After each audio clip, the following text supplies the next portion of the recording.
activist and integra member Extinction Rebellion North East. Let's welcome Bethan Spro. Thank you, Bethan. Hi everyone. So Extinction Rebellion take non-violent direct action to get the government to tell the truth and act as though the truth is real. Last autumn, the UN's IPCC report highlighted that we have approximately 12 years, now 11, left to act on climate change as we face catastrophic climate collapse.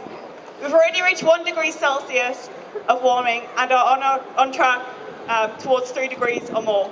We're well on our way to runaway and uncontrollable climate change. Extreme weather events like floods and droughts, food insecurity, mass starvation and growing conflict over basic food resource follows. Trump denies that there is a climate breakdown.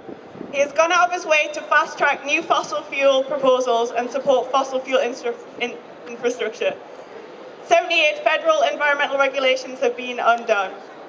He's torn up protected land designations, opening up around 9 million acres for oil and gas drilling in the American West, and opened the Arctic National Wildlife Refuge to drilling.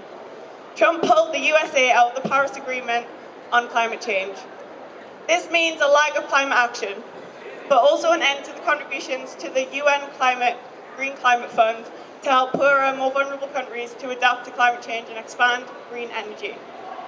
These are just a few things that has been done that go directly against Extinction Rebellion's demand to tell the truth and act like the truth is real. Trump supports the climate breakdown because himself and the Republican Senate are funded by fossil fuel industries.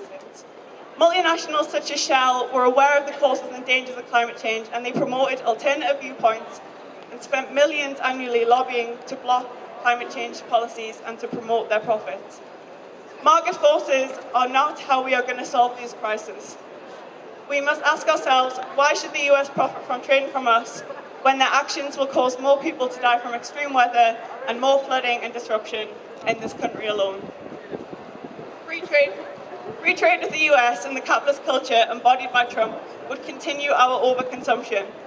We must challenge Trump's notion that a good life depends on monetary riches and excess. Climate denial endangers the most vulnerable in a racist, sexist, homophobic, and ableist society headed by a president who doesn't care about anything but money and power, two of the biggest drivers of climate change.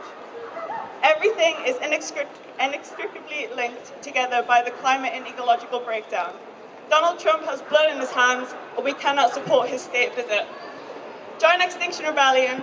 Take action now to be involved in further non-violent direct action to force this government and global governments to acknowledge and act on the climate emergency.